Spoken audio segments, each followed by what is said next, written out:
Okay, so this is the rotator cuff bursitis impingement treatment box. You need to pull this up so you can follow along here. Again, a lot of stuff that you need to know for the midterm. But this first part, it's white, there's no gray. So that's like, yay, don't need to know that for the midterm. But it's a good resource. And this is all great resources. I know I've said this in the past, but make sure you save this stuff onto Google Docs or something so you have it when you need it when you're out there treating clients. Okay, so we have subacromial impingement.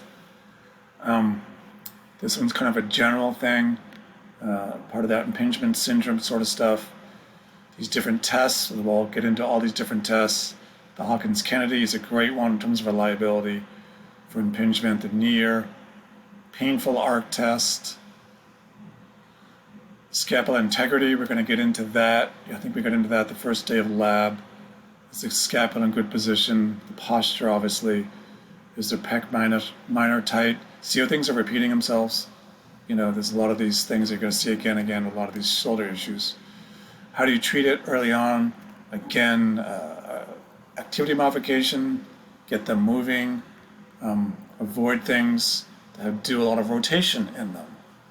The seat belt's a killer, reaching back for that seat belt, reaching back for the wallet, hooking the bra in the back, looping the belt through the back loops, reaching behind you in a car.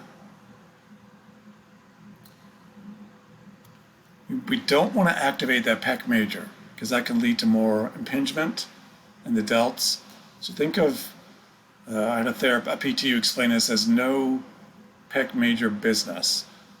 Pushing open heavy doors, picking up heavy objects, definitely don't want to be doing any bench presses. Sleep with your shoulders slightly abducted, similar to the TOS. Modalities, go after where the problem is.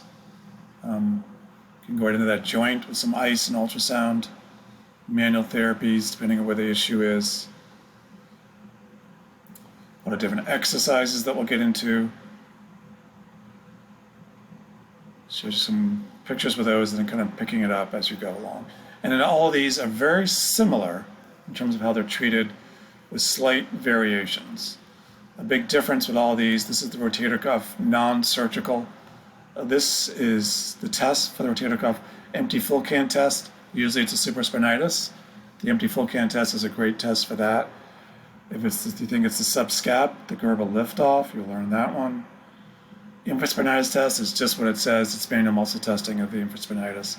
With all these tests, you're basically putting a strain or stress on the muscles that you think might be the issue, the subscap, supraspinatus. Similar modifications. And here's the difference with these. Usually it's the site of where they're irritated. So is it the subscap, supra, infra? Where are they irritated? That's where you focus your treatment. That's where you're doing your modalities. That's where you're doing your manual therapy, the trigger point massage that you're going to learn or learned, modalities, ice, heat, ultrasound, exercises, some good general exercises.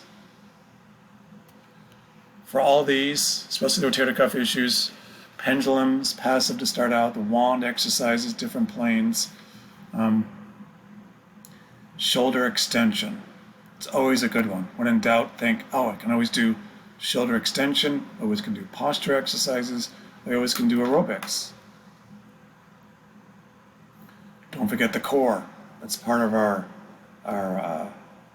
assessment routine there. Always check out the core. Think of the guy with the Coke bottle driver, and then we can do exercises with the core, like this is the lawnmower. It's a good one for the core. And then progressing everything. This is post-surgery. Empty full can test. The drop arm test will show you if there's severe tear, then they may need surgery. This is some good resources, good tips post-rotator cuff surgery for sling care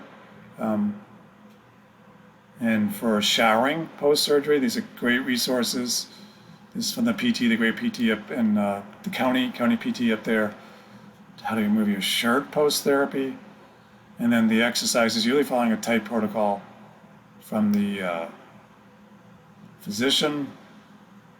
Bicep tendonitis, very similar. Speech test is a good test for that. We haven't talked about bicep tendonitis yet, but we will.